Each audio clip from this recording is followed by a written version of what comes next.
Listo, pues bueno, muy buenas noches para todas las personas que ya se están conectando, tanto los que nos ven en vivo como los que ya están en la retransmisión.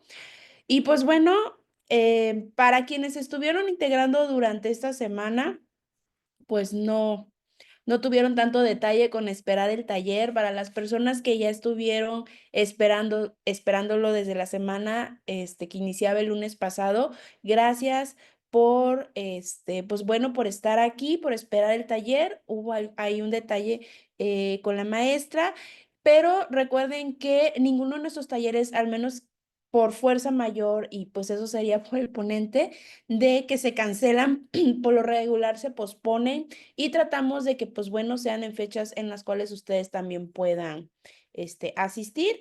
Así que, pues bueno, ya estamos iniciando el taller. Vamos a tener 3 días de clases, lunes, martes y finalizamos el día miércoles. Nos vamos a estar conectando en vivo a las 7 de la noche, hora Ciudad de México, y la retransmisión va a ser a las 10 de la mañana del día siguiente. Mañana martes a las 10 de la mañana ya va a estar disponible la retransmisión de esta primera clase y así sucesivamente, porque pues bueno, tenemos gente que nos mira en otros países donde sí nos llevamos bastante diferencia de horario. Ahorita, por ejemplo, para muchos ya son las 8, las 9, las 10 y 11 de la noche, inclusive con las 4 horas de diferencia. Entonces, imposible hacer una retransmisión pues más tarde, así que la hacemos en la mañana. Y también porque, pues bueno, hay gente que puede conectarse en la noche y otros van a poder en la mañana y así puedan ustedes poder ingresar al taller. Recuerden seguirnos en redes sociales, nos encuentran en Facebook e Instagram como ICADI. Es muy importante para nosotros que nos compartan tanto en sus historias como en sus publicaciones para poder llegar a más personas. Así que, pues bueno. Algo rápido y muy importante es que toda la información que nosotros manejamos referente al taller al cual están tomando y a los talleres a los que los invitamos es a través de nuestros grupos de Facebook y de Telegram. No hacemos mensajes directos ni mucho menos hacemos llamadas de manera directa. Tengan mucho cuidado ya que pues bueno, este medio lo utilizan luego para hacer mal uso en nombre del instituto o en nombre de cualquiera de los miembros. Nosotros toda la información se las manejamos en los grupos. Si ustedes tienen alguna duda, nos mandan mensaje directo y con mucho gusto les vamos dando respuesta a cada una de las dudas que ustedes vayan teniendo. Para las personas que han estado preguntando referente a la constancia, sí hay una constancia para aquellos que la vayan a necesitar o la vayan a requerir. El taller tanto en vivo como en retransmisión es completamente gratuito. No tiene ningún costo que ustedes estén aquí tomando esta capacitación. Para aquellos que vayan a adquirir la constancia, tiene un costo administrativo o un costo de recuperación de solo 270 pesos mexicanos. Y también les va a estar llegando el material del taller para quienes vayan a requerir la constancia. Les va a estar llegando las grabaciones, la presentación y archivos adicionales. La constancia cuenta con código QR y un valor curricular de 12 horas. La información de manera detallada y completa de las formas de pago y los pasos a seguir, ahorita, finalizando esta primera sesión, se los hacemos llegar en el grupo para que ustedes lo tengan a la mano. ¿Cuándo pueden pagar o solicitar la constancia? Una vez que nosotros les compartimos la información, ustedes ya pueden irla solicitando. Pueden hacerlo finalizando el taller. Recuerden que es gratuito y no necesitan pagar para entrar. O como fecha límite, les damos prácticamente una semana. Va a ser el día martes 18 de marzo, la fecha límite para poder adquirir su constancia. Así que pues bueno, vamos a iniciar la clase. Bienvenidos los que siguen integrándose. La clase va a tener una duración de 1 hora y media a 2 aproximadamente. Los micrófonos y el chat, una vez que inicia la sesión, van a permanecer silenciados. Esto es para que ustedes, pues bueno, tengan una mejor experiencia de aprendizaje sin interrupciones. Y una vez que finaliza la clase, se activa el chat para un breve espacio de preguntas o algunas dudas que hayan quedado. Y pues bueno, vamos a iniciar ya con esta primera sesión. Yo soy Ceci de León, soy la coordinadora de los talleres y diplomados aquí en ICADI y para mí es un gusto estarlos acompañando y sobre todo hacer esta presentación. Quien va a estar a cargo del taller durante estos 3 días es la maestra Damaris de Los Ángeles Méndez. Ya muchos de ustedes han estado en algún otro taller con ella. Ella es psicopedagoga, es licenciada en psicología, tiene una especialidad en el ámbito educativo, ya tiene más de 6 años de experiencia en atención psicológica con pacientes en las terapias, evaluación psicológica, y también es docente de distintos niveles y aparte brinda apoyo psicopedagógico. Voy a dejar de compartir para darle ya a la maestra. Listo, maestra, le voy a dar el coanfitrión para que pueda tener acceso a esta sala de Zoom. ¿Estamos listos? Muchas gracias, buenas noches. Espero que se encuentren muy bien. Em, pues en este taller tan importante acerca de la dislexia, vamos a abordar varios puntos que son necesarios a tomar en cuenta en la fase de diagnóstico, antes de que nosotros podamos diseñar un plan de intervención.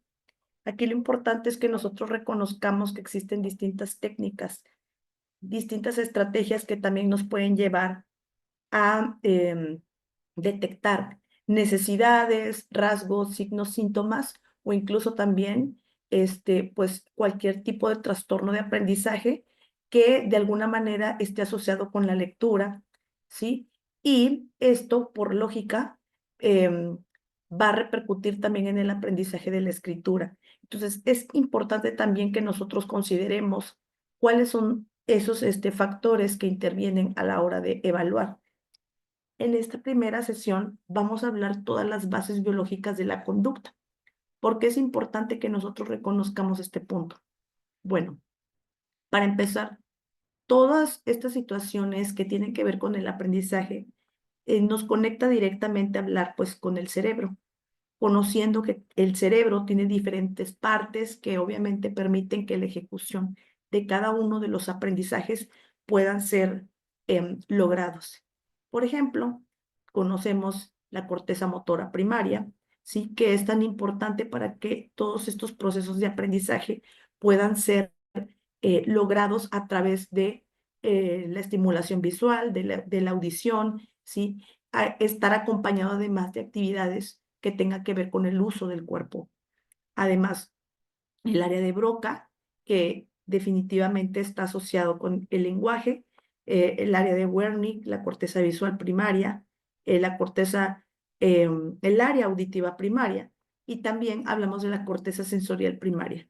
Estas cortezas y estas áreas juegan un papel importante en el aprendizaje, porque cuando nosotros estamos hablando de dislexia, estamos hablando de un trastorno específico del aprendizaje, específicamente con dificultad en la lectura. Entonces, para términos prácticos, nosotros le llamamos dislexia. Sin embargo, esta dificultad evidentemente va a afectar a la lectura, a la escritura y a la ortografía. Y es una condición neurobiológica que puede afectar entre el 5 y el 10% de la población. La dislexia no tiene que ver con un problema de inteligencia, pero sí con un problema de ejecución de tareas, sí con un problema que tenga que ver con la asociación de incluso también de elementos gráficos, de situaciones que se puedan encontrar también en el entorno y que juegan un papel fundamental para cualquier tipo de aprendizaje. ¿Por qué? Porque independientemente que nos centremos en hablar acerca de la lectura, estamos también enfocándonos en la escritura, en la ortografía y quizá también en tareas que van relacionadas con el aprendizaje de otras tareas en donde tengan que ver con la ubicación espacial, ¿sí? Con la lateralidad, con la direccionalidad de las letras, con la articulación fonológica, pues obviamente de algunas letras y palabras, entre otras tareas que van de por medio en el aprendizaje. Entonces, cuando nosotros reconocemos estas bases teóricas que tienen que ver con la conducta, todo al final del día es una situación biológica que es fundamental considerarla. Aunado a esto, también crea un impacto importante con todos los antecedentes heredofamiliares que tenga el alumno o paciente una vez que nosotros iniciamos una fase de evaluación. Entonces, esto es importante considerarlo a la hora de evaluar. Aquí me preguntan que si esto va ligado o de la mano con la dificultad del lenguaje. Por supuesto, porque estamos hablando de que la lectura es el lenguaje escrito. No estamos hablando de que únicamente el lenguaje sea una cuestión hablada, una cuestión oral. Es una cuestión que también se puede llevar a cabo o ejecutar de diversas maneras. El lenguaje escrito es un lenguaje complejo, es un lenguaje que requiere de un conocimiento previo que viene desde el contacto que tiene que ejecutar el ser humano con su cuerpo, ¿sí? Es decir, todo lo que él pueda desarrollar con su cuerpo, evidentemente toda esa información el cerebro la va a ir procesando al paso del tiempo. ¿Por qué? Porque va practicando a través de la estimulación sensorial una forma, una figura, una textura, un olor, un sabor. Entonces, a la hora de que nosotros estamos evaluando, podemos incluso también proponer o trabajar con el paciente diversas tareas en donde involucren los demás sentidos. ¿Para qué? Para que nosotros podamos ubicar esas reacciones que pueda tener el individuo y nosotros ver qué dificultades también tiene a nivel integración sensorial. Esto es fundamental porque cuando estamos hablando de un proceso de aprendizaje, estamos hablando de muchos procesos psicoevolutivos que van de por medio, no solamente una cuestión mecánica en donde el niño nada más tenga que memorizar ciertas letras, aprendérselas, aprender a unir letra con letra y darle un sonido, sino que además darle un significado, darle una experiencia y por supuesto darle un enfoque en donde él pueda consolidar dicho significado. Entonces, por eso es importante tomar en cuenta cada una de estas áreas que son fundamentales a la hora de trabajar con el paciente. Ahora también es necesario que nosotros reconozcamos que el trastorno específico del aprendizaje con dificultad en la lectura puede ser imprecisa, puede ser lenta o con esfuerzo. Generalmente esto va acompañado de dificultad para comprender lo que se lee, dificultades ortográficas, llámese añadir, omitir o sustituir vocales o consonantes, dificultades con la expresión escrita, dificultades para dominar el sentido numérico, las dificultades en el razonamiento matemático, las aptitudes académicas pueden estar por debajo de lo esperado para la edad. Las dificultades comienzan en la edad escolar y estas dificultades de aprendizaje no se explican mejor por discapacidades intelectuales, trastornos visuales o auditivos no corregidos. Entonces, este también es otro tema.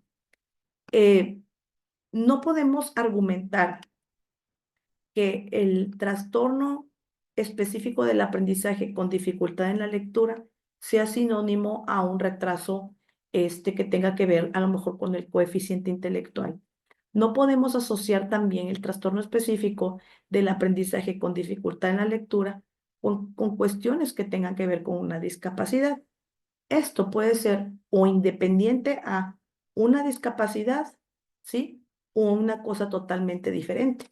Ahora, esto es fundamental porque cuando nosotros estamos evaluando, nos guiamos de los criterios diagnósticos del DSM-5, ¿sí? Pero también nos apoyamos de otras baterías, este, psicométricas para que nosotros podamos evaluar cada uno de sus criterios. Pero lo que sí es fundamental es considerar que cada una de estas dificultades son necesarias observarlas a la hora de ejecutar una tarea. ¿Qué tiene que ver a lo mejor el razonamiento matemático con esto? Recordemos, las matemáticas no solamente es una cuestión que se trate de contar, hay muchas cuestiones que tienen que ver con el razonamiento, ¿sí? Con problemas en donde la persona tiene que ejemplificar, tenga que sustituir o realizar un procedimiento que involucre obviamente un nivel de desarrollo de dificultad más complejo.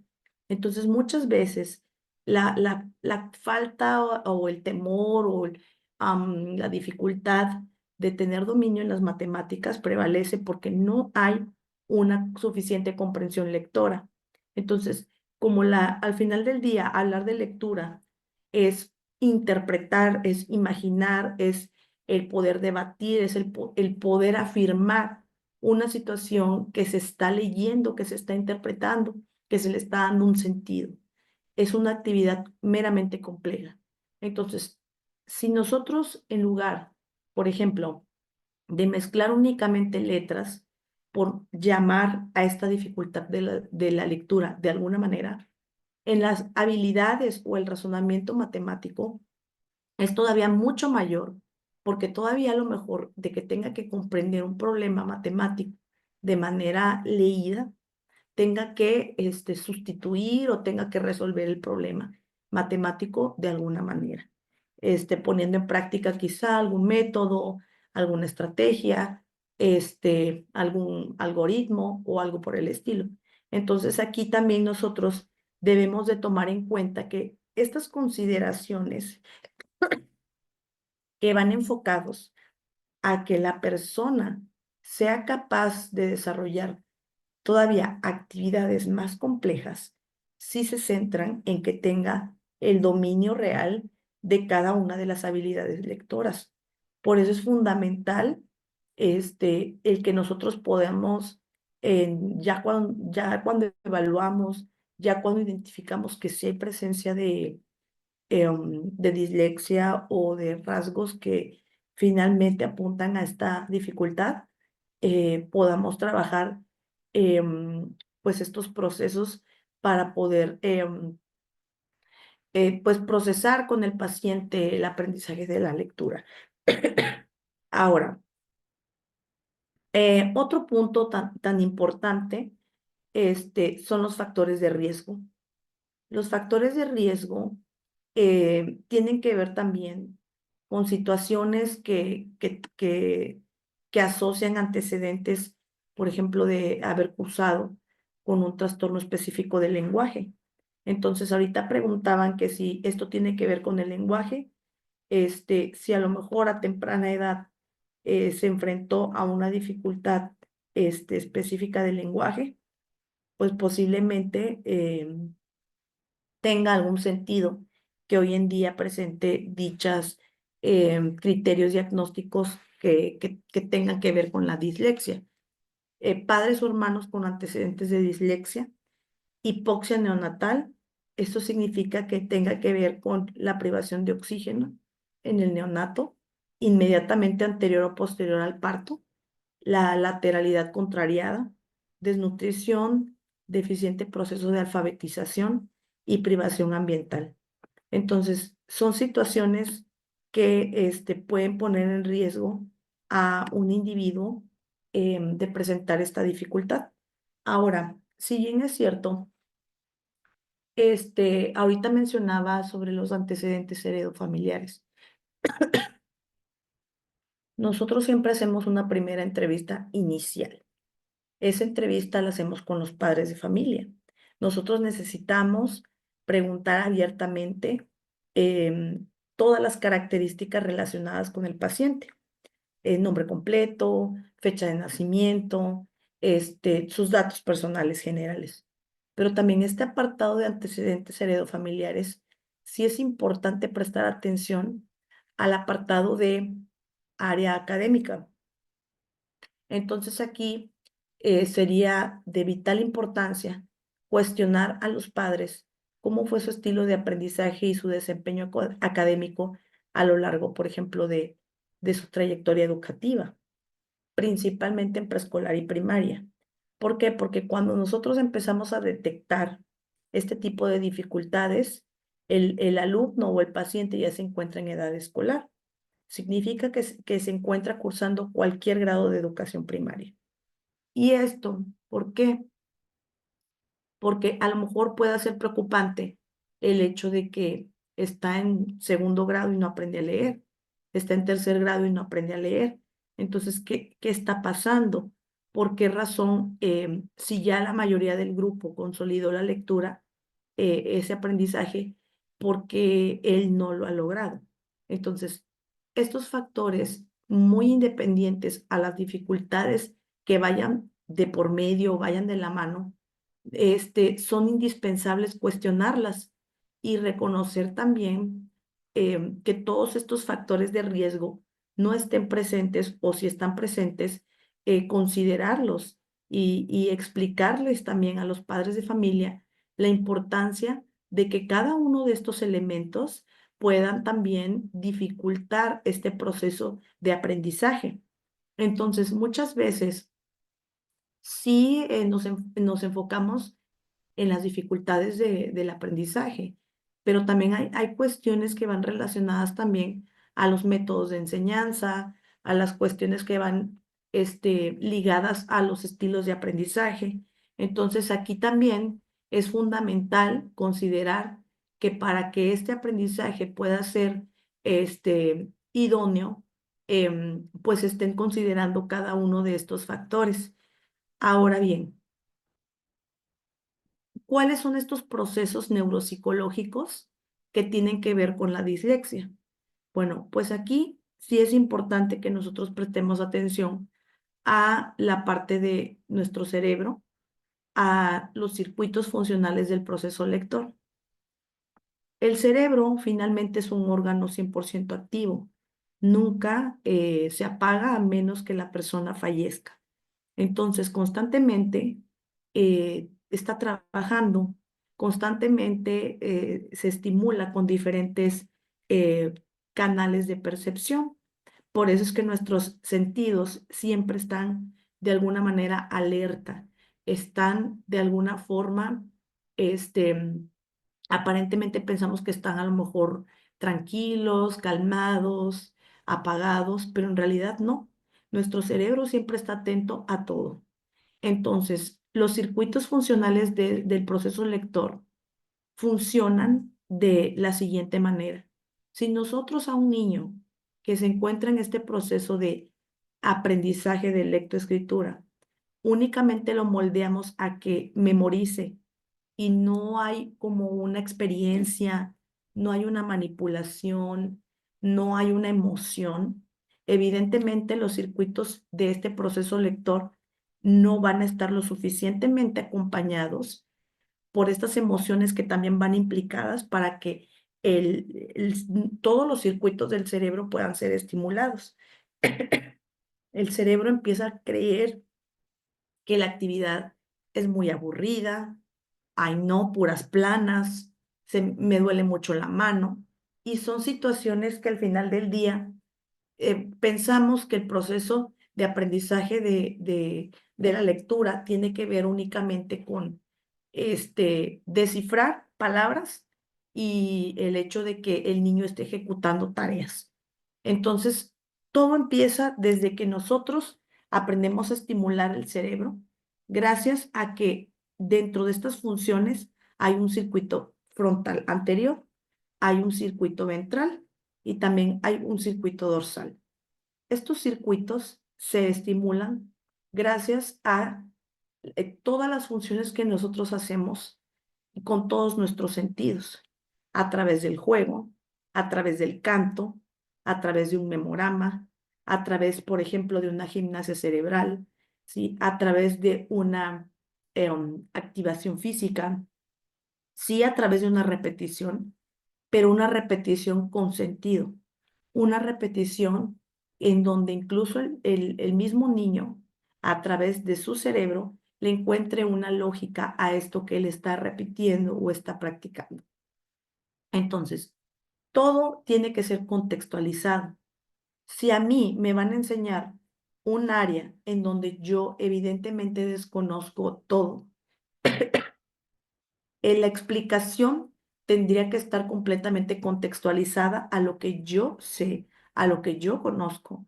¿Para qué? Para que a la hora que yo pueda aprender sea más sencillo para mí. Entonces, de la misma manera sucede con los niños. El niño necesita de todos estos sentidos y de estas funciones para que su cerebro pueda ser lo suficientemente estimulado. Entonces empezamos siempre con la estimulación del lenguaje. ¿Por qué? Porque el lenguaje es la principal función de socialización, ¿sí? Y no necesariamente estamos hablando de que la persona hable. a lo mejor es una persona no hablante, ¿verdad? Entonces, si, ¿qué sucede aquí? Hasta una persona no hablante tiene un sistema de comunicación. Ese sistema de comunicación puede ser a través de señas, a través de símbolos, a través de gestos, ¿sí? Y siempre hay una manera de comunicarte. Entonces, de la misma manera, vamos creando estos códigos en donde estos circuitos funcionales del proceso lector se empiezan a activar. Todo tiene un significado. Entonces, las letras, antes de que el niño las vea y sepa que son letras, él previamente ya trabajó con su cuerpo, movimiento, lateralidad, él ya sabe que es arriba, que es abajo, que es adelante, que es atrás, izquierda, derecha, ¿sí? Ya sabe lo que es sobre, de, ¿sí? Debajo de, ya reconoce colores, ya reconoce texturas. Entonces, la estimulación del lenguaje precisamente sirve para que el individuo pueda empezar a conectar todos esos símbolos o esos significados y a la hora de trabajar en conjunto y él pueda descifrar, evidentemente pueda ser más sencillo para él. Entonces, primero trabajamos también un trazo sencillo, puede ser con hoja blanca, puede ser con hoja cuadriculada, puede ser un trazo libre, puede ser un trazo no perfecto, podemos trabajar con arena, podemos trabajar con pintura dáctil, podemos trabajar con tijeras y después podemos empezar a trabajar con algo más convencional, como el alfabeto móvil. Las letras del alfabeto móvil de la metodología Montessori son fabulosas porque las letras tienen lija. Entonces, estas letras pues tienen una forma y el niño a través de la manipulación se va dando cuenta qué forma tiene la letra. Entonces, la letra a la hora de manipular el alfabeto móvil se da cuenta que la A tiene una forma específica y ¿sabes qué? Es redonda y esto pues posiblemente lo pueda asociar con objetos de su vida cotidiana. Una pelota, un círculo, el sol, cualquier otro elemento que incluso él también ya identifica con su cotidianidad. Entonces, por eso es importante que todo este material que nosotros utilicemos siempre se resalte la importancia de este código de comunicación. No estamos hablando de un lenguaje general oral, estamos hablando de un lenguaje, llámese oral, escrito, no escrito, etcétera. Entonces aquí, a través de esto, el cuerpo entra en un contacto tan importante. ¿Por qué? Porque no solamente es el hecho de que él crea que está haciendo una tarea, sino que está experimentando con la sensación. Entonces, a lo mejor trazamos en arena, utilizamos las letras de lija, recortamos, pintamos, ¿sí? Primero hicimos algo libre, algo que posiblemente no lleva mucha estructura. Ya una vez que el niño poco a poco va desarrollando estas habilidades, va desarrollando también este perfeccionamiento, porque él también se va dando cuenta de cómo es su proceso a la larga de pues, su aprendizaje, cómo va consolidando esta función de la lectura. Ahora sí, podemos pasar a algo más convencional, que es trabajar la postura corporal, ¿sí? El cuerpo tiene que estar preparado para que el niño pueda estar sentado, ¿sí? Pueda tener su libreta sobre una mesa, pueda tomar un lápiz, ¿sí? Y pueda a lo mejor copiar algo de un pizarrón. Esta tarea, por muy simple que parezca, es muy complicada. Entonces, para que nosotros podamos llevar la lectura como un aprendizaje, primero tenemos que conocer estas funciones del cuerpo para llevarlo a la lectura. Entonces, primero a lo mejor preparamos también los ojos. A veces sucede que los ojos no están totalmente estimulados. A lo mejor ahí hay una debilidad visual que de alguna manera está imposibilitando que el niño pueda aprender de una manera más sencilla, ¿sí? Hay que descartar eso. También podemos observar que los colores que se estén utilizando con los materiales de apoyo, ¿sí? Con los ambientes de aprendizaje, con a lo mejor los plumones del pizarrón, sean lo suficientemente visibles para que el niño pueda identificarlos. Entonces, esto también es importante que nosotros, aún en terapia, ¿sí? También prestemos atención a los materiales que estamos empleando, porque muchas veces sucede que puede estar con nosotros en el escritorio y sea muy sencillo visualizar. Pero en la escuela no es así. En la escuela tiene muchos compañeros con otras necesidades y evidentemente, pues es otro contexto. Entonces aquí lo que nosotros necesitamos es preparar también a nuestro paciente alumno a que cuando él se enfrente a ese entorno, sepa de qué manera manejarse con su propio cuerpo. Entonces, trabajamos esta estimulación visual.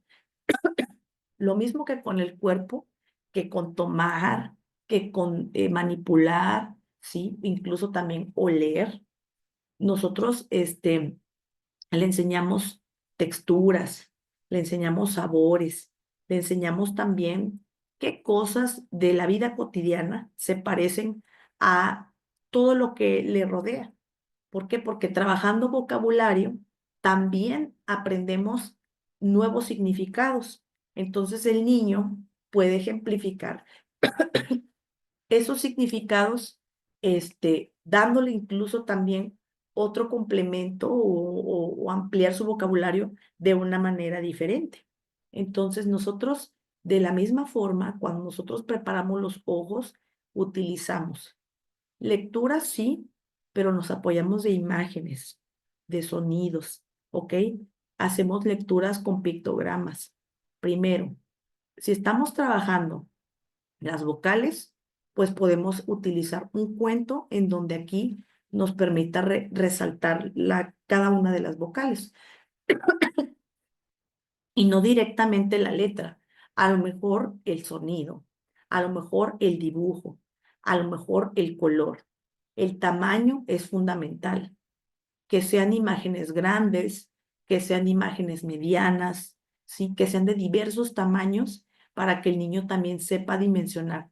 Que, por ejemplo, a la hora de escribir hormiga, la hormiga, que es en lenguaje escrito, es una palabra mediana, al compararla, por ejemplo, con oso, que es una palabra más corta, sepa relacionar que la hormiga, aunque es algo tan chiquitito, su nombre de manera escrita es más larga que la de oso. Y a lo mejor esto también pueda generar para él una confusión de pensar, ¿cómo si el oso es un ser más grande, su nombre sea tan cortito en comparación al de la hormiga? Entonces, aquí es también explicar los respectivos significados. Él es que se pueda apropiar de la vida real, de comparar esa información y que a la hora de plasmarlo de manera también escrita o de manera visual, porque lo está leyendo, pueda ser algo comprensible para el pequeño. Entonces, de la misma manera, nosotros tenemos que estimular todos los sentidos. Los oídos requieren de mucha sensibilidad a la hora de trabajar cualquier tipo de contenido. Letras, llámese vocales, consonantes, sílabas, vocabulario, cualquier tipo de información. Nosotros necesitamos considerar que el oído tiene que estar lo suficientemente preparado con la rima. Ese es el secreto para poder consolidar la lectoescritura. Utiliza la rima. La rima es una estrategia que permite darle un sentido tanto divertido, atractivo y dinámico a cualquier actividad, sea un cuento, sea un poema, sea una frase, ¿sí? Entonces, sea un juego o una rutina.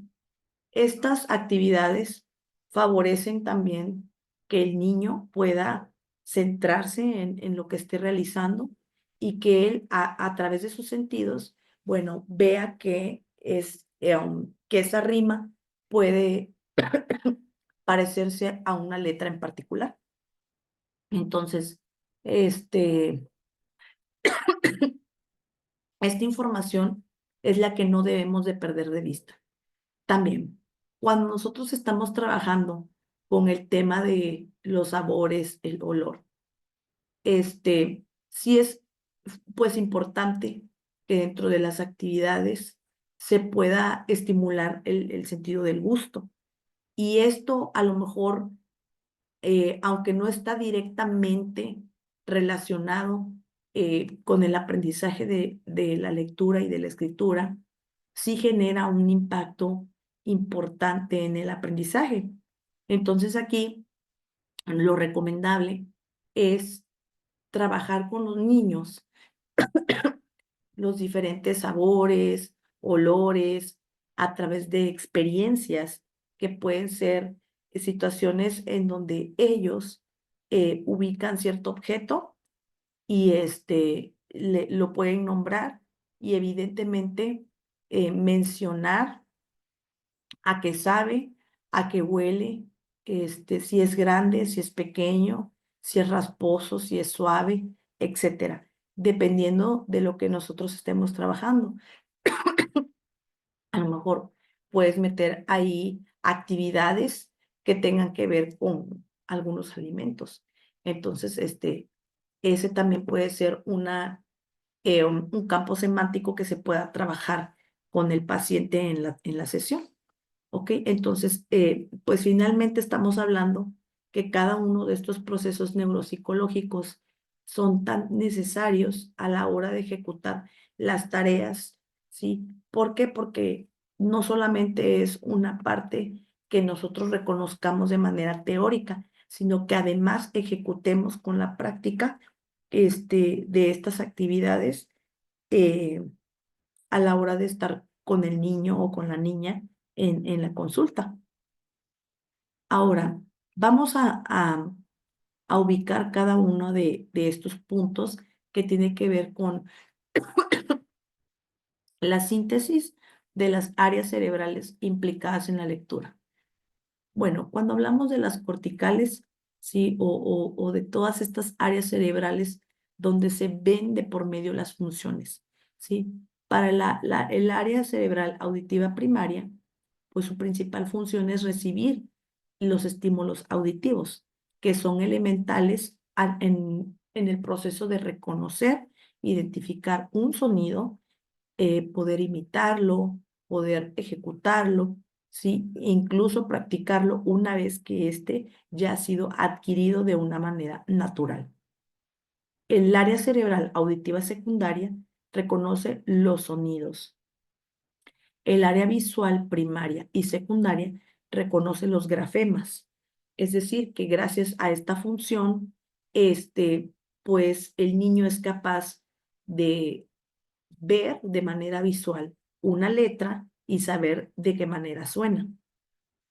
El área de Wernicke tiene la función principal de decodificar la información y asignar un significado a esta información.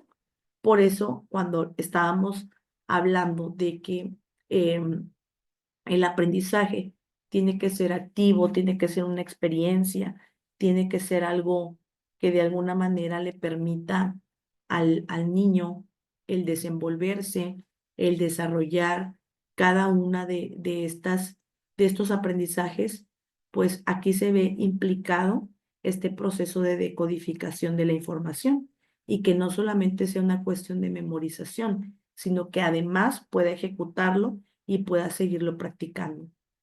El área de Broca, que tiene que ver con el lenguaje, pues sirve para la formulación lingüística y la programación verbal. Aquí, cuando nosotros estimulamos esta área, nosotros podemos estimularla con el apoyo igual de sonidos, con el apoyo de la rima, con el apoyo, por ejemplo, de trabalenguas, cuentos, frases, ejercicios de articulación, ejercicios de repetición de palabras, ejercicios de, por ejemplo, eh, una lotería, que es la persona que, por ejemplo, va mencionando cada una de las tarjetas o de la simbología. Entonces, aquí también hay un sentido importante para trabajar esta área cerebral. El fascículo arqueado, tiene una función importante con la sincronización y conecta a Wernicke y Broca para que obviamente puedan, además de trabajar con el lenguaje, poder asignar un significado a la información que esté procesando el individuo, ¿sí? La circunvolución angular asocia la imagen visual de objetos y letras a imagen auditiva de sus nombres.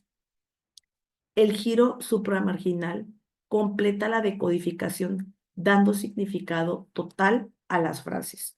Entonces también, cuando nosotros estamos hablando de que estamos trabajando con imágenes o con algún texto, o a lo mejor ya se trata de un paciente de mayor edad, en donde eh, ya lee, pero puede tener alguna distorsión o alguna dificultad de interpretación o con la cuestión de la comprensión lectora, pues entonces aquí también es importante que nosotros podamos trabajar con otros elementos que nos permitan pues poder ir procesando esta comprensión.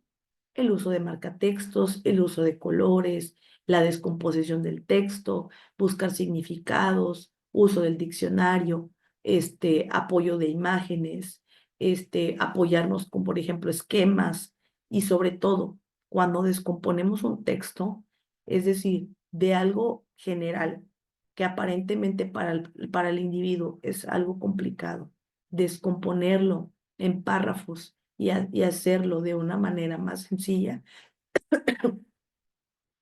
pueda permitirle lograr este proceso de comprensión. Y él necesita, además de organizar la información, necesita también el poder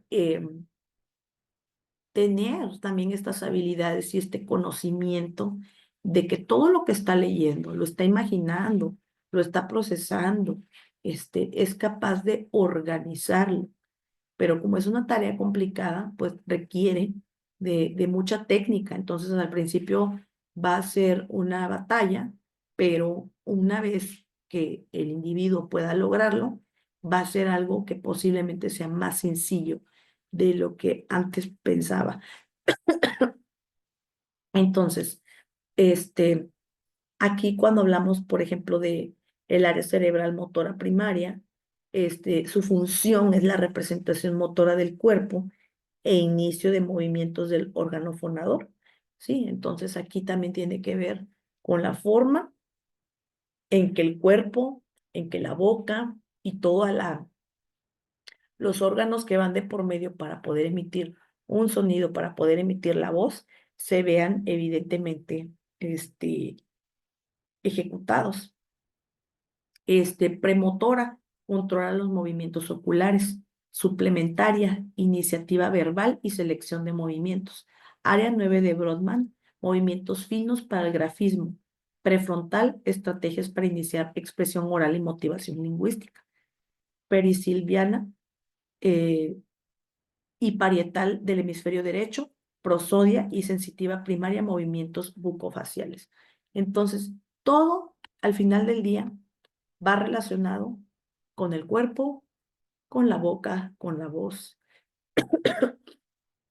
con los ojos, ¿sí? Estamos hablando de actividades en donde se puedan ejecutar tareas, en donde se vean de por medio la práctica de estas funciones.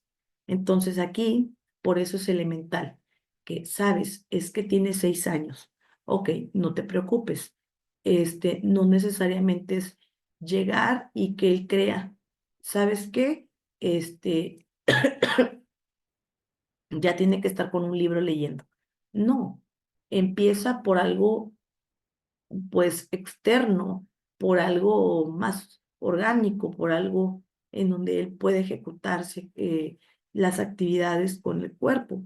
Entonces, primero siempre el tacto, la coordinación, este, puedes utilizar, como te decía, títeres, puedes trabajar sí con la voz, sí con el lenguaje, pero no te vas inmediatamente con actividades que son más complicadas, porque todo al final del día es un proceso que nosotros tenemos que ir evaluando, ir observando y el que se pueda ir comprendiendo si todas estas fases fueron completamente trabajadas con anterioridad.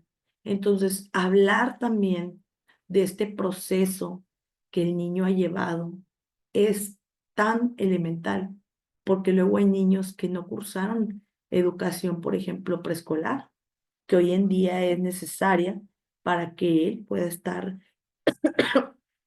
en educación primaria. Entonces, el niño puede estar en un quinto, sexto grado y todavía no sabe recortar, ¿sí? No sabe amarrar, no sabe hacer el movimiento de pinza. Entonces, esto es importante que también nosotros podamos observarlo, y que si lo observo y lo identifico, lo trabaje. Entonces, tus tareas terapéuticas, procura centrarlas también en esos procesos que no ha consolidado y que de alguna manera se tienen que ver de por medio, porque es algo que al final del día pues forma parte de esta funcionalidad. Ahora, este, la parte subcortical, también está el cerebelo, que va asociado con la fluidez y la articulación, los ganglios basales, con la regulación de la fluidez y coordinación de secuencias motoras, y el tálamo, que conecta las áreas expresivas y comprensivas del lenguaje. Entonces, vamos a hablar sobre los signos de la dislexia. Bueno, cuando nosotros hablamos de la posibilidad de que un niño, por ejemplo, se encuentre ante esta situación, este, presenta dificultades para aprender, por ejemplo, lo más simple, el alfabeto, ¿ok? Lo ha practicado, sí, se lo aprende, pero otra vez se le olvida, ¿ok? Problemas para leer en voz alta.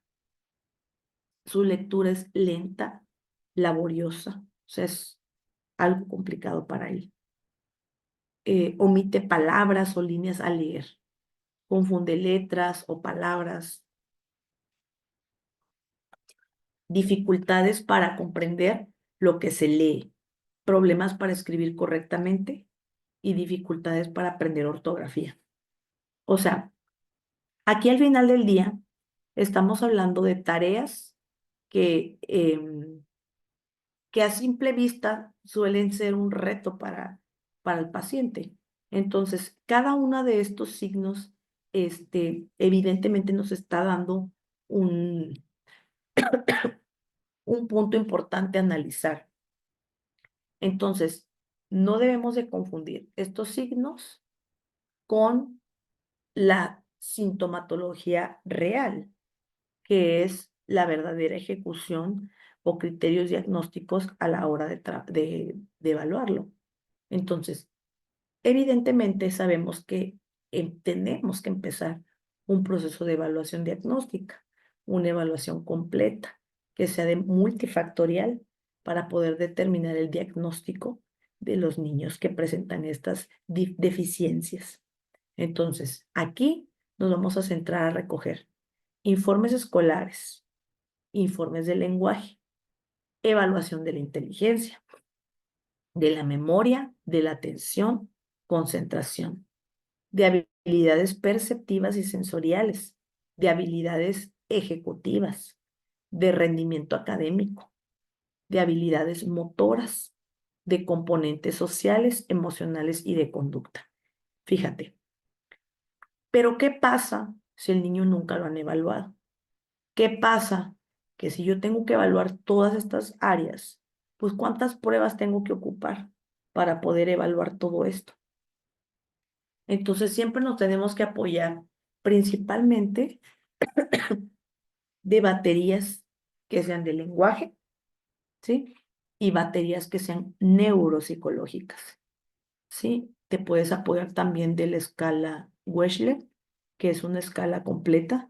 Nada más checa la edad del individuo para que sepas si vas a utilizar un WIPSI, un WISC, ¿sí? O si es un adulto, un WISE, ¿ok? Entonces, ¿qué hacemos con esta evaluación? Primero, es importante que nosotros tengamos en cuenta estas áreas. Estas áreas son elementales.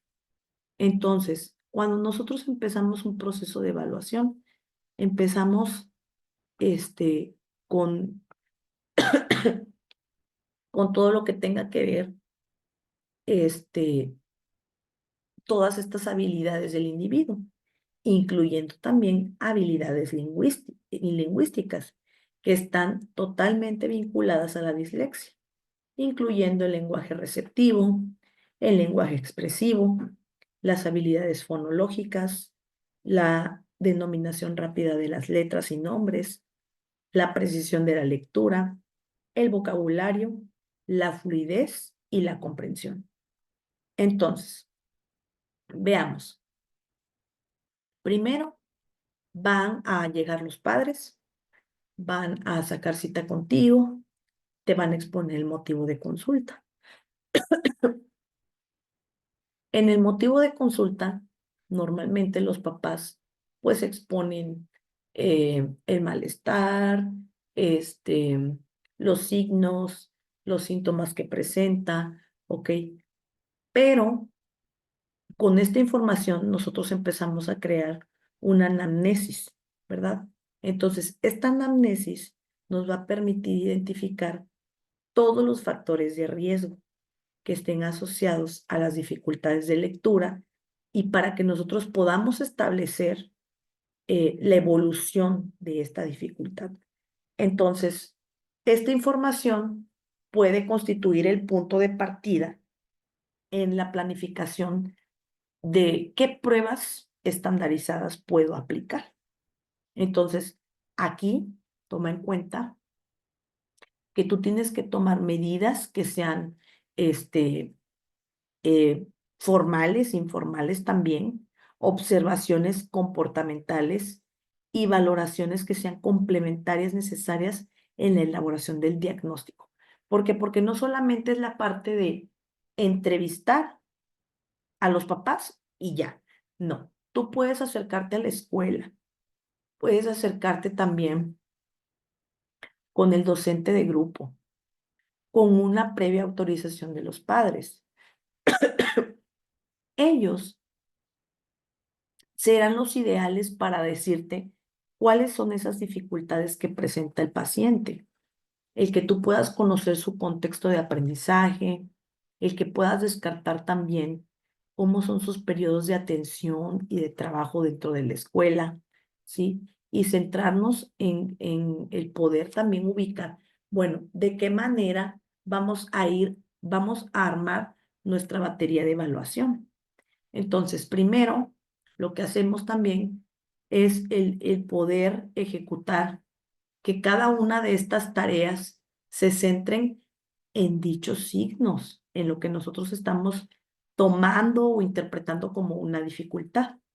Entonces, aquí, si también es importante evaluar la conducta, tú puedes ir a la escuela, observarlo en la hora del descanso, cómo juega, si se relaciona, si tiene una cuestión ahí que tenga que ver con el lenguaje, si en su defecto se comunica a la perfección. Todos esos detalles son tan importantes. Por eso tú te debes de apoyar también de pruebas que que evalúen lenguaje. ¿Qué información te dicen las pruebas de lenguaje? Entonces, todas estas áreas que te evalúa la batería son las áreas que tú vas a explorar y tienes que tomar en cuenta que estas áreas sean compatibles o estén relacionadas a los signos y síntomas que el paciente está presentando. ¿Por qué? Porque pruebas para poder detectar dislexia hay varias, pero nosotros tenemos que analizar, bueno, particularmente, ¿cuál es la dificultad que él tiene? Entonces, tú no puedes elegir una prueba sin antes haber ido al escenario, este, pues sí, o sea, y comprobar, de ser posible, métete al salón, trata de preguntar en ese momento cuál es la dificultad precisa que presenta el paciente o el alumno. Esto te lo sugiero si a lo mejor no tienes suficiente práctica evaluando. Si ya eres un terapeuta experimentado, pues posiblemente esto sea más sencillo para ti, ¿verdad? Pero para una persona, un profesional que a lo mejor no tiene la suficiente práctica, no sabe por qué camino ir, yo te sugiero como terapeuta, como psicóloga, también soy pedagoga, este, acércate al aula, acércate, trata de o sea, aplicar cosas que sean muy sencillas y que también a ti te pueda dar más información. Ejemplo, pides autorización en la escuela, em, maestra, ¿le puedo aplicar un breve dictado de 5 palabras? Sí. Ok, entonces en ese preciso momento, a lo mejor la maestra se lo aplica o tú se lo aplicas, no sé.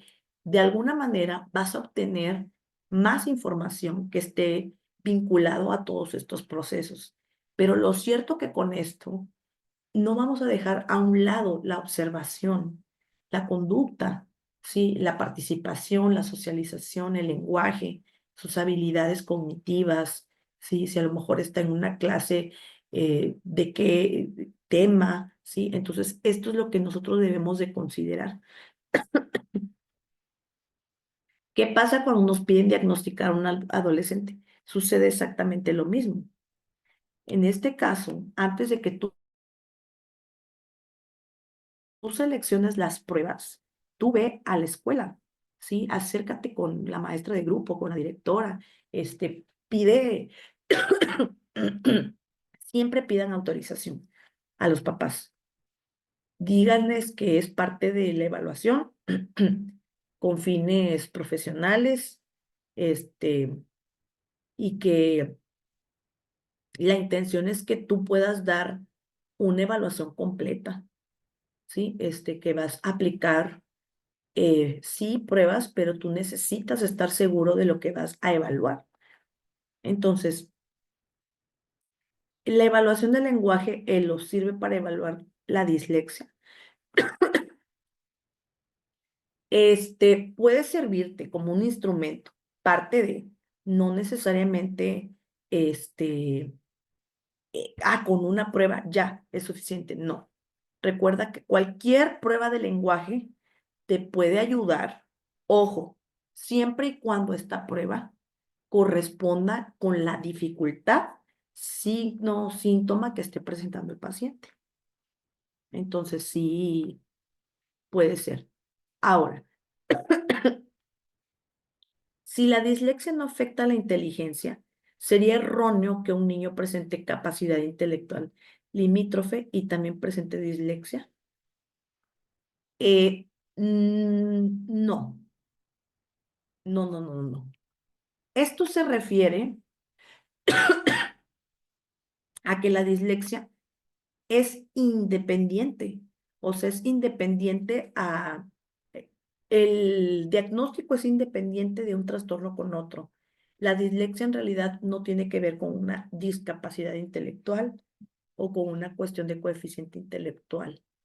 ¿Sí? Estamos hablando de una dificultad de aprendizaje de la lectura. Entonces, ¿qué quiere decir esto? Que si el niño lo domina, o el adulto o el adolescente lo domina, evidentemente va a desarrollar las habilidades o ejecutar las funciones de una manera esperada. O sea, aquello que no hacía y lo logra hacer, evidentemente va a haber mayor funcionalidad. Por eso es importante que asista tanto a la evaluación como al tratamiento. Aquí también preguntan, este, ¿Un psicopedagogo puede diagnosticar dislexia? Sí. Si tengo un niño de 8 años que no sabe leer y escribir, ¿podría estar presentando dislexia? Sí, pero necesitas evaluarlo. O sea, de que es posible, sí lo es. Además del DEST-J, ¿cuál otra prueba recomienda para más certeza de una dislexia? En el caso de un adolescente de 12 años, ¿qué pruebas se pueden aplicar? Ok, bueno, a ver, si yo veo que todos tienen lógicamente la inquietud de qué pruebas. Primer error, pensar que todas las pruebas me pueden dar em, el diagnóstico. No, para empezar, no eches en saco roto esta parte de la anamnesis, porque como te decía, todo lo que tú observas, todo lo que te dicen los papás, todo lo que te diga la escuela, todo lo que tú fuiste a comprobar al colegio o a la escuela o a la hora del descanso, a la hora de tutoría, a la hora que haya sido, ¿sí? Este es el parteaguas para la selección de pruebas, ¿sí? Entonces, tú primero tienes que saber, porque cada prueba tiene evidentemente sus respectivas áreas. Entonces, aquí es la parte de el poder descartar que cada una de estas áreas sean, que estén presentes y que sean compatibles con este trastorno de aprendizaje o en su defecto, que formen simplemente parte del síntoma, pero no necesariamente hay presencia de trastorno de aprendizaje. Entonces, esto es lo que yo no, lo que yo tengo que entender, yo profesional. Una simple palabra cambia todo, ¿sí? O sea, si tú vas a asegurar en tu evaluación, hay presencia de, o rasgos de ciertos criterios diagnósticos, no es lo mismo que afirmar que hay presencia de trastorno del aprendizaje con dificultad en la lectura. ¿Sí? Entonces, evidentemente aquí es donde empieza la inquietud. Bueno, ya después de que observé, ya después ¿qué hago? Bueno, evidentemente aquí también nosotros nos apoyamos de un formato, que esto tiene que ser compatible con lo que nosotros al inicio, en motivo de consulta, preguntamos. Datos personales, ¿sí? Entonces aquí llenamos cada uno de estos requisitos, ¿sí? Ahora, después de que nosotros tenemos esa información, ¿qué es lo importante a trabajar también? Pues recabar los datos familiares, estructura familiar, alteraciones de la situación familiar, relación del niño con la madre, con el padre, con los hermanos, todo lo que tenga que ver con la familia. Antecedentes de TDAH, antecedentes de familiares con dificultades en lenguaje, habla, lectura, escritura, aprendizaje, etcétera. Entonces, esto también nos da todavía mayor información, ¿sí? Entonces, aquí, sí damos pues un repertorio que nos permite conectar también con los papás y comprender si dentro de la familia se ha presentado también esta sintomatología. Ahora, aquí, este cuadro te va a servir a la hora de evaluar, ¿sí? Plan de evaluación sobre lo que tú observaste, ¿sí? ¿Qué áreas tienes que evaluar? Lenguaje, ¿por qué? Porque me di cuenta que tiene problemas para construir oraciones, sus conversaciones son muy cortas, no profundiza, eh, se talla mucho los ojos, se tarda mucho en copiar. La maestra hizo dictado y le repitió más de 3 veces la palabra. No terminó de escribir. Ok. Pregunta a resolver. Estrategia a seguir. Bueno, esto ya es más personal, un tip que te puede ayudar, ¿verdad? Entonces, lo que sí, no pierdas de vista las áreas que tienes que evaluar. Ahora empezamos evaluando el lenguaje. Pero, ¿qué pruebas me pueden servir para evaluar lenguaje? Ojo, esto dependerá de em, las observaciones, ¿sí? Y que nosotros hayamos identificado, las cosas que nosotros queramos trabajar con el paciente, ¿ok? Entonces, de la misma manera, nosotros tenemos que ir em, analizando cuáles van a ser algunas de estas áreas que nosotros tenemos que trabajar o qué pruebas puedo seleccionar a la hora de evaluar. Entonces, a la hora de que tú obtengas información de pruebas estandarizadas, llámese psicológicas, psicopedagógicas o logopédicas, hay que tener en cuenta que en caso de dislexia encontramos a menudo los siguientes factores: procesamiento fonológico insuficiente, retraso de velocidad lectora inferior, faltas de ortografía de cursos escolares muy inferiores, muchas dificultades para elaborar un texto sencillo, puntuaciones cognitivas superiores o dentro de la normalidad, puntuaciones inferiores en memoria de trabajo, puntuaciones inferiores en memoria secuencial, auditiva e integración gramatical, aspectos visoperceptivos dentro de la normalidad, atención y concentración dentro de la normalidad en las pruebas estandarizadas. Entonces, todos estos factores siempre hay que tomarlos en cuenta a la hora de evaluar. Entonces, ¿qué áreas tengo que evaluar? Principalmente, lenguaje espontáneo, ¿sí? Contexto de expresión, el léxico, morfología, sintaxis. También, ¿qué otro punto es importante que nosotros podamos desarrollar? Cuando nosotros vemos o comprobamos que el niño, en este caso, eh, tiene una dificultad totalmente diferente a cada uno de estos procesos, bueno, pues aquí es donde nosotros tenemos que, que seleccionar la prueba que realmente me pueda funcionar para evaluar esto. Entonces, muchas veces lo que yo puedo desconocer es que no todas las pruebas de lenguaje me puedan servir para poder evaluar esa área.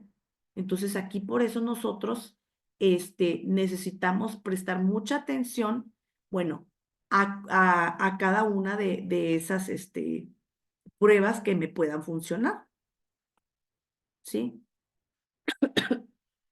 Bueno, a ver, déjenme, estoy aquí checando mi pantalla porque se me desconfiguró. Entonces, pues perdí mi pantalla para compartir. Ok, a ver.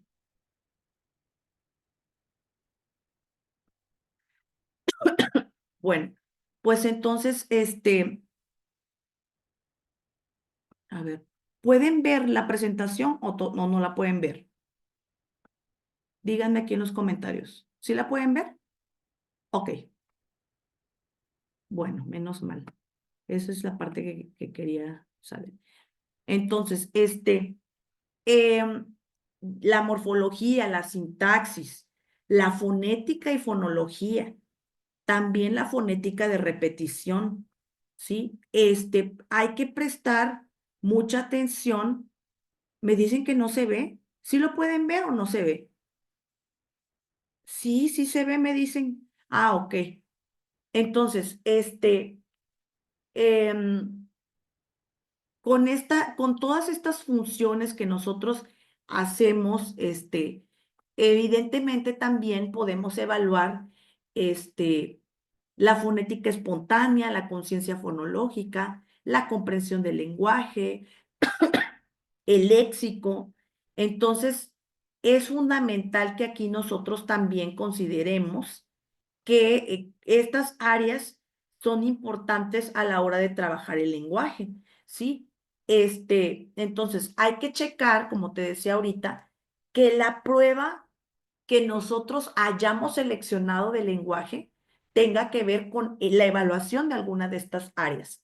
Pero, ¿cómo saber si necesito evaluar estas áreas? Dependiendo de lo que identificaste. Oye, pero yo no sé, no soy especialista en esto. ¿Qué puedo hacer? Entonces, esa es la dificultad que generalmente se nos presenta. Mira, yo aquí lo que siempre te sugiero es que todo lo que tú observas, todo lo que tú observas, tú trata de interpretar, o asociar eso que tú observaste con el área que en este caso tú tienes que evaluar, para que la prueba que tú selecciones, lógicamente sea una prueba que evalúe específicamente esa área. Porque en todo caso, entonces, o sea, cómo vas a evaluar el área del lenguaje si a lo mejor no estás seleccionando una prueba estandarizada que te pueda servir para poder evaluar eso? Ahora, pruebas sugeridas. Ojo con la edad. Si el niño tiene de 3 a 7 años, ojo, 3 no es porque a los 3 años vamos a ver si ya tiene dislexia, no. Pero la prueba del registro fonológico inducido es aplicable para un rango de 3 a 7 años. Entonces hay que tomar en cuenta eso, ¿ok? La evaluación fonológica del habla infantil de Laura Bosch. Ese sí es súper importante. La prueba de articulación de fonemas, PAF, es aplicable de 5 a 8 años, ¿ok? La escala de evaluación del desarrollo articulatorio, la evaluación de la discriminación auditiva y fonológica, la prueba de lenguaje oral de Navarra, también conocida como PLON-R, es aplicable de 3 a 6 años. La batería de lenguaje objetiva y criterial, ¿verdad? La exploración del lenguaje comprensivo y expresivo y la escala del lenguaje infantil. Ahora, repito, como ahorita decía, estas son pruebas para evaluar lenguaje. Entonces, siempre empiece evaluando esa área como sugerencia. Después nos pasamos a la evaluación de lectura y escritura. Ya una vez que ya aplicaste cualquiera de estas pruebas, porque tú en tu proceso de observación, de entrevista, a lo mejor en el consultorio, aplicación juego diagnóstico, a lo mejor no tuviste la oportunidad de ir a la escuela porque no te autorizaron, por lo que sea, pero puedes insistir a lo mejor en la parte, bueno, para no ir directamente a la escuela, permítame usted hacer una llamada telefónica. Entonces, tú comunícate con la escuela, procura recabar esta información y sobre lo que a ti te menciona la escuela, ya haces un sondeo de, bueno, ir relacionando qué áreas está presentando en este caso el paciente para que tú puedas seleccionar pues esa prueba que te sirva, ¿verdad? Para evaluar el área. Entonces, ahora sí, evaluamos lectura y escritura. Pruebas sugeridas. La batería de evaluación de los procesos lectores revisados, mejor conocida como PROLEC-R. El test de análisis de lectoescritura, que es aplicable de 6 a 10 años. También se conoce como TALE. Ok. La batería de evaluación de procesos de escritura se aplica de 8 a 15 años. La escala de Magallanes para lectura y escritura es aplicable para edad primaria pero también para edad secundaria. El test de escritura para el ciclo inicial, también conocido como TESI. Este es aplicable para primero y segundo de primaria. La batería de evaluación de los procesos de escritura, PROESC, también es aplicable de 8 a 15 años. Y el test EDIL 1, que es exploración de las dificultades individuales de la lectura, pues es aplicable de 6 a 7 años. Entonces, estas son algunas pruebas sugeridas.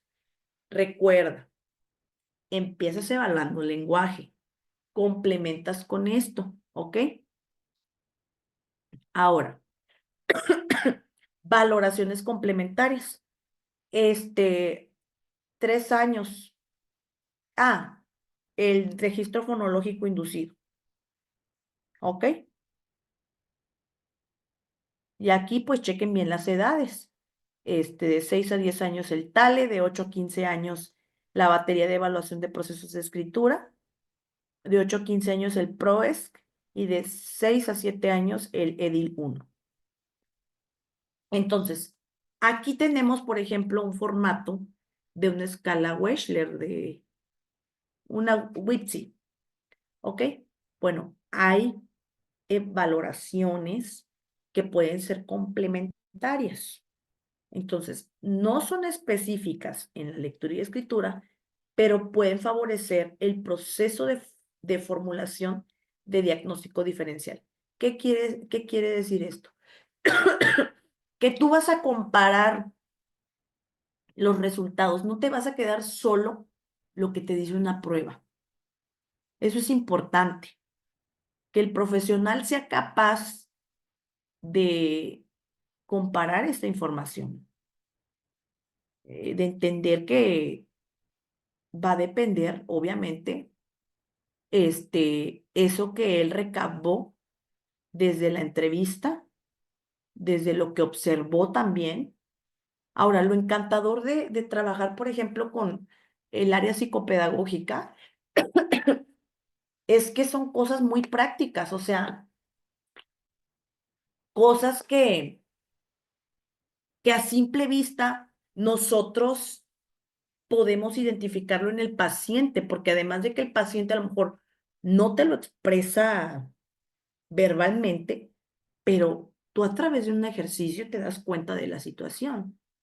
Entonces, eso es lo práctico, ¿sí?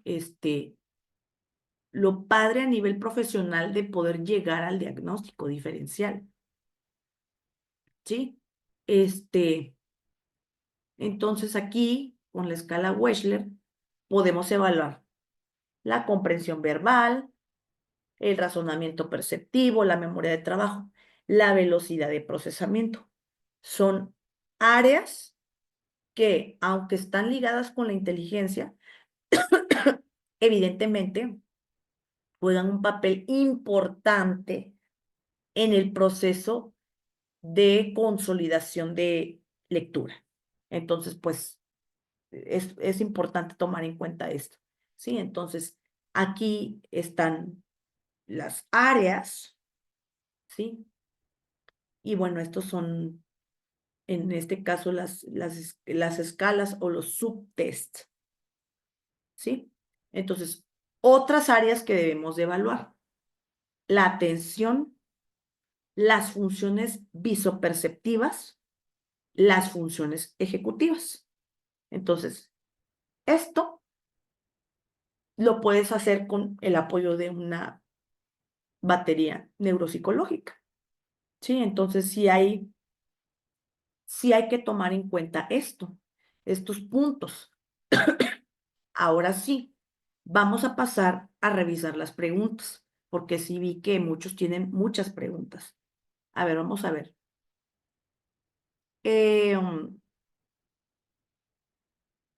Déjenme ver si no perdí algo, porque aquí preguntan. A ver, si una niña de 9 años presenta dislexia, disortografía y discapacidad intelectual leve, ¿Cuál sería el orden en el proceso de intervención? Bueno, definitivamente son dos, vamos a clasificarlo en dos cosas, dislexia y discapacidad intelectual. De ley, yo creo que sería recomendable el sugerirle a los papás procesos de intervención que sean diferentes. ¿Por qué? Porque imagínate, en lo que un terapeuta termina de trabajar un área, que en este caso hablar de discapacidad intelectual, es un proceso de años, es un proceso que hay que estar trabajando constantemente y no solo una vez por semana. Tenemos que estar trabajando 2, 3, hasta 4 veces por semana. Obviamente, mientras el papá y la mamá tengan la posibilidad económica de poder costear estas terapias. Yo sugeriría, ¿saben qué? Desde mi particular punto de vista, yo los puedo apoyar con el tema de la dislexia, pero de la discapacidad intelectual, sugiero también con otro terapeuta para no perder este objetivo, porque al final del día, pues aquí importa salvaguardar la integridad del paciente. Entonces, esa sería mi sugerencia. Como docente, ¿cómo puedo solicitar al padre de familia la valoración del especialista que determine si el estudiante tiene dislexia? Y en el aula, ¿de qué forma puedo apoyar a los estudiantes? Bueno, para empezar, yo creo que a través de la comunicación directa.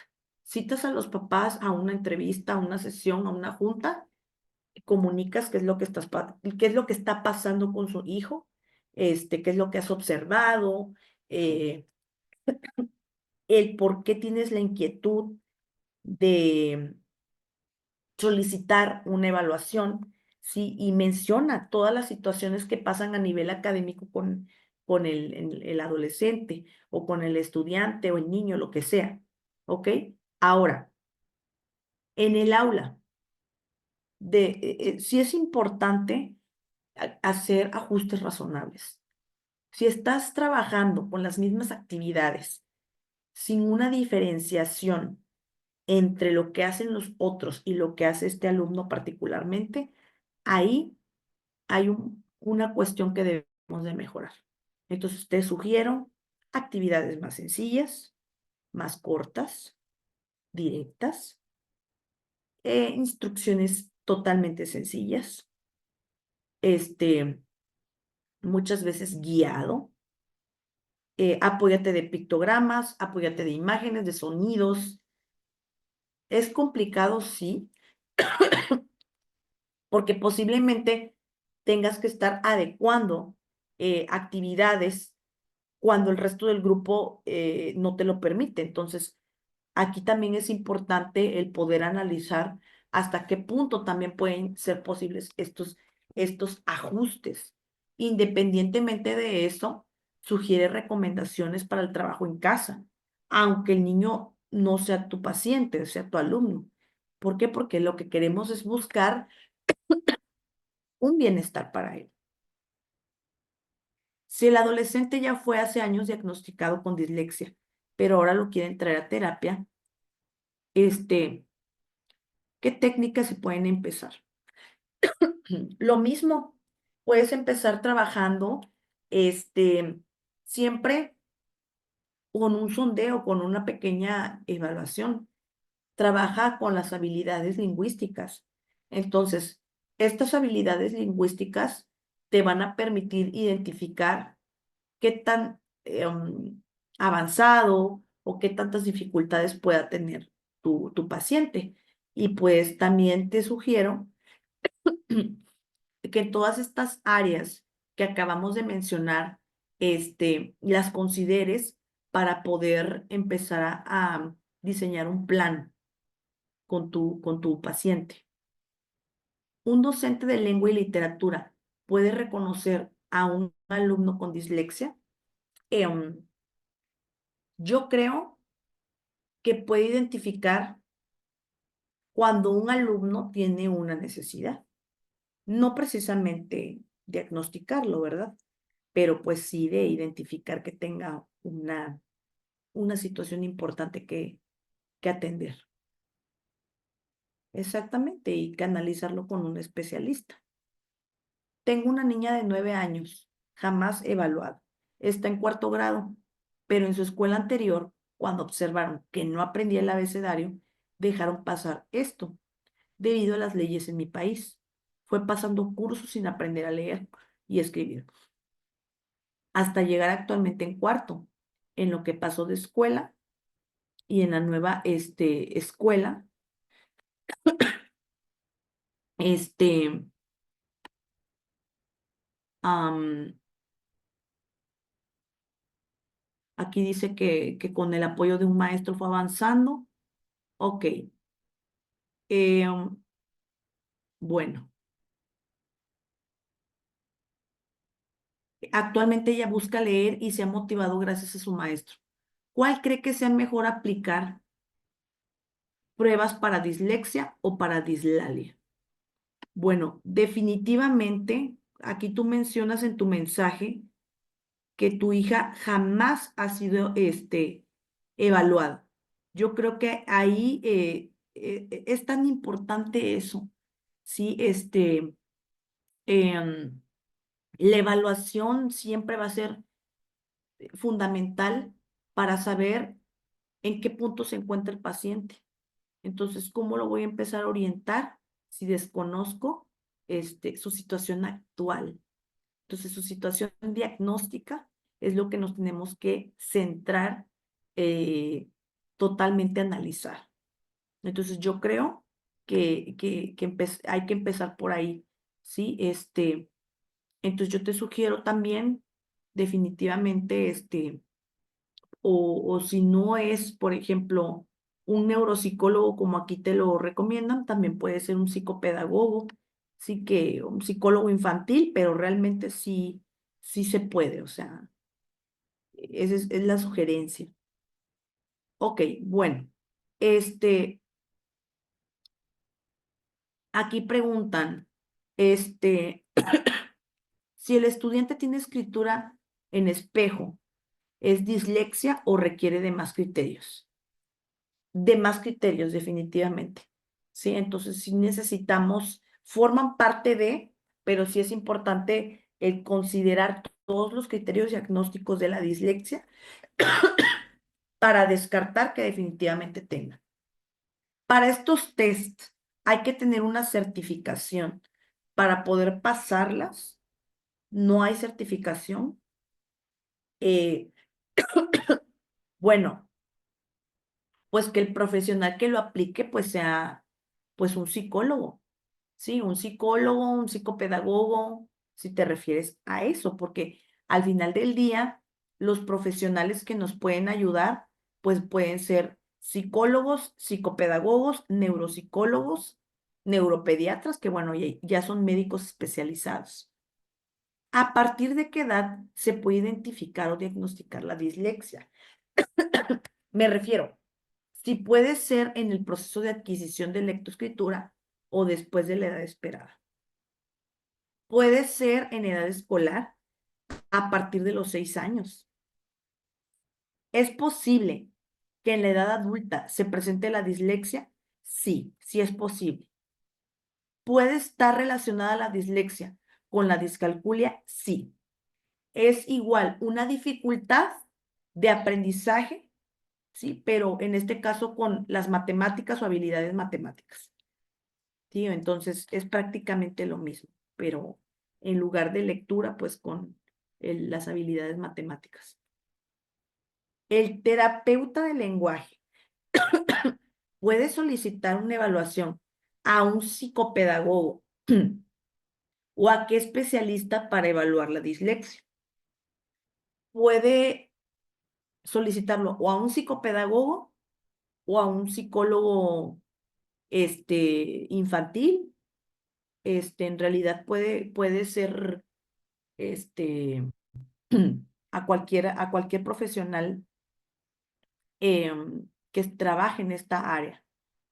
Algunas de esas pruebas las podemos encontrar en PDF o en donde las podemos adquirir. Algunas sí están en internet, algunas.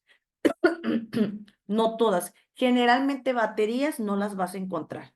Sí hay que comprarlas en editoriales, que son donde ahí generalmente te pueden vender las pruebas.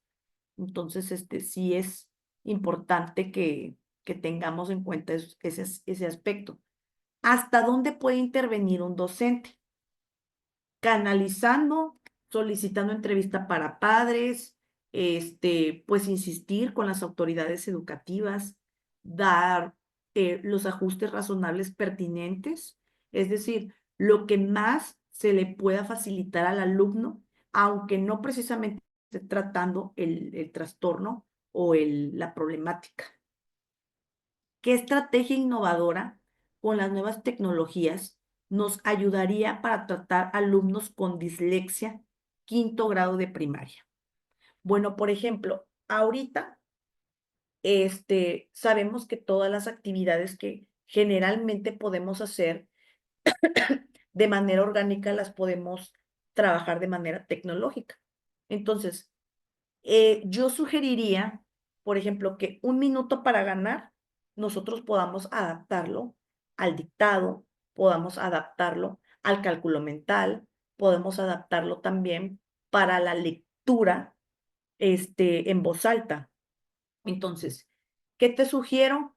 Que, por ejemplo, eh, si es realizar lectura, procura tener ya sea unas diapositivas con movimiento en donde cada uno de los estudiantes que vayan a hacer la lectura la hagan en voz alta, imitando una voz de un personaje particular o una voz en específico.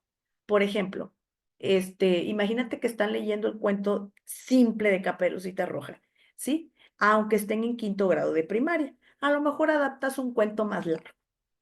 Imagínate que el que empieza a leer el cuento lo hace con un tono alegre, ¿ok? Entonces, al primer punto se va a detener, siguiente alumno. Lo va a hacer con voz enojada. Vas a leer como si estuvieras enojado. Entonces, la mamá de Caperucita Roja la mandó al bosque a dejarle unas galletas a la abuela. Al siguiente punto se detiene y el siguiente alumno puede realizar igual la lectura en voz alta y ahora vas a leer como si estuvieras ebrio. Ok. Y entonces la mamá de Caperucita le puso una canasta con unas galletas y el siguiente alumno lo va a leer como si fuera un juez. Y le dijo, te vas a ir a la casa de la abuela y le vas a dejar, ¿sí? Entonces podemos meter juego de roles, juegos con voz, ritmo, podemos trabajar con colores, podemos trabajar, aparte después de la lectura, la interpretación de esta lectura, la paráfrasis. Entonces, tú le explicas a tu alumno, vas a explicarlo con tus propias palabras. No te copies de lo que leíste. Tú tienes que crear tu propia estrategia, tu propia alternativa para que puedas explicar pues de qué trató la historia. Entonces, hay alumnos que son súper creativos, te explican nuevamente la historia de una manera sofisticada, de una manera simple, de una manera poética, ¿sí? O sea, aquí ya entra el papel de cada estudiante. Yo te puse el ejemplo con un cuento muy sencillo, pero tú puedes adaptar la actividad. Un minuto para ganar. Son 60 segundos que el alumno tiene, por ejemplo, para escribir correctamente una palabra, para buscar un significado o una palabra en el diccionario, un minuto para que pueda resolver un ejercicio, ¿sí? O a lo mejor no, no uno, varios. Entonces, son varias estrategias que nosotros podemos hacer en donde directamente estamos trabajando áreas que sí se ve implicada la presencia de la dislexia y que es importante darle el seguimiento correspondiente. Entonces, eso puede ser una sugerencia. ¿Cómo saber el diagnóstico o la impresión clínica de un adulto? Igual, de la misma manera, criterios diagnósticos del DSM, y también hay pruebas o test para evaluar adultos. Entonces, realmente sí es importante, o sea, el checar principalmente la edad de aplicación. Como psicopedagogo, ¿cuáles pruebas puedo realizar sin tener la certificación? Sí, o sea, sí las puedes aplicar. Ok, una vez identificado el problema con la lectura, ¿qué método de lectoescritura sería el más recomendado utilizar? Tomen en cuenta también el estilo de aprendizaje del paciente. Si es un paciente auditivo, ¿sí? Si es visual, si es kinestésico, puedes probar primero. Bueno, a ver, si es visual, checa si puedes trabajar con un método global, ¿sí? Y de los métodos globales selecciona uno. Puedes integrar actividades de otros métodos, pero todo depende, del estilo de aprendizaje, ¿ok?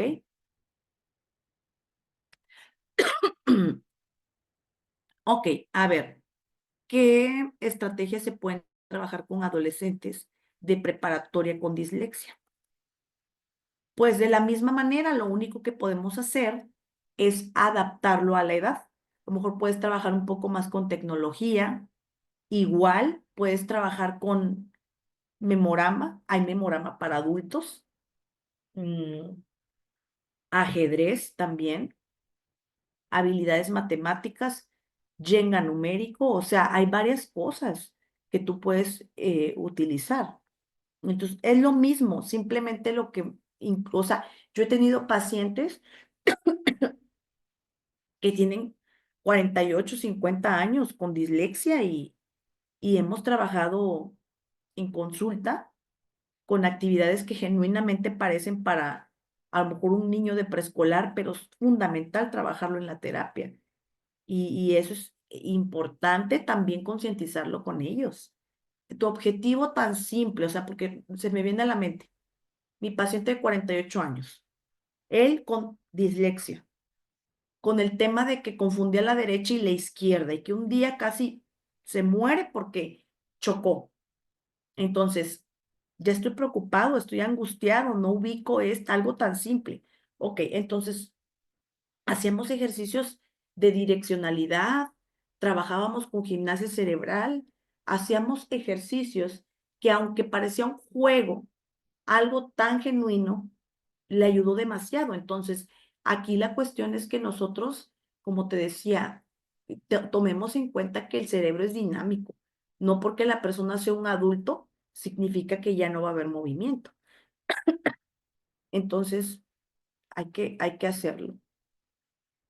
Ok, en terapia siempre procuro llevar actividades a juego y realmente sí funcionan. Sí, o sea, el juego va de por medio y aquí me preguntan actividades para niños kinestésicos. Mira, todo lo que el niño pueda manipular, todo lo que el niño pueda recortar, pegar, hacer, comprobar, experimentar, empléalo, ¿sí? Un niño visual y auditivo, ponle un video, ¿sí? Muéstrale un ejemplo, que vea al compañero hacerlo, que lo haga. Entonces, una persona kinestésica lo ve, lo procesa, lo analiza y lo hace. Entonces, por eso es importante que aquí integremos actividades donde se pueda hacer de todo un poco. Por eso es importante que nosotros, dependiendo de la forma en que el paciente esté aprendiendo, lógicamente, o su estilo de aprendizaje, son las actividades que voy a aplicar. ¿Qué técnicas le pueden apoyar a niños de primaria baja con dislexia? que tienen dificultades al escribir un texto. Bueno, primero, ves que hay textos cortitos, textos medianos y textos largos. Bueno, no empieces con lo largo. Lo largo déjalo al final. Empieza siempre con lo corto. Un texto de un párrafo, un texto de 2 párrafos, pero cada párrafo 3 renglones, ¿ok? Y entre ese texto metes un pictograma.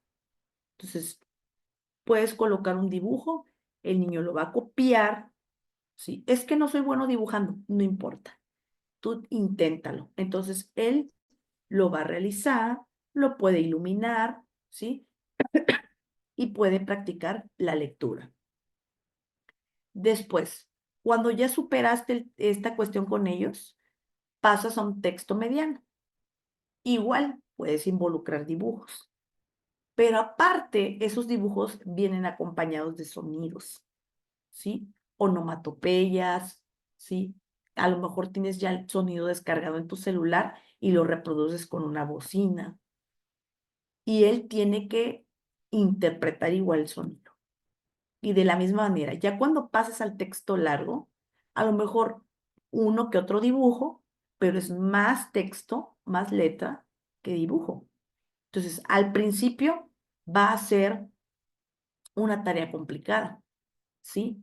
Pero no le vas a poner cronómetro al inicio, pero después sí.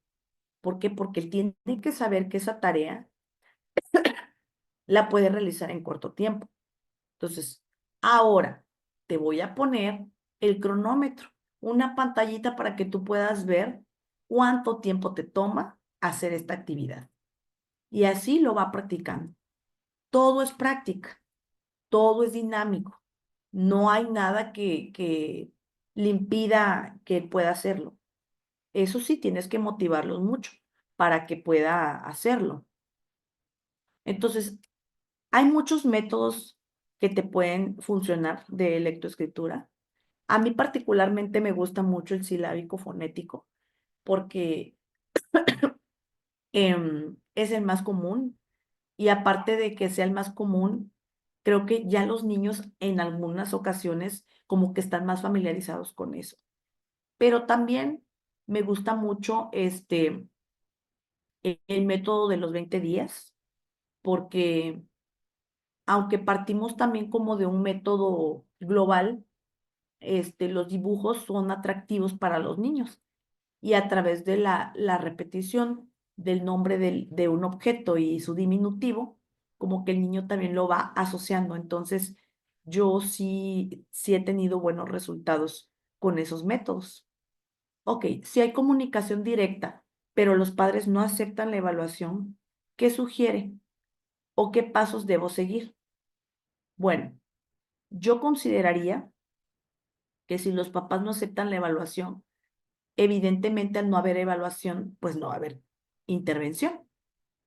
Este, Sugiero observar al alumno, sugiero estar atenta a sus signos y síntomas, este, y sugiero diseñar pequeñas actividades que respondan a esas dificultades que está presentando. Por ejemplo, ¿sabes?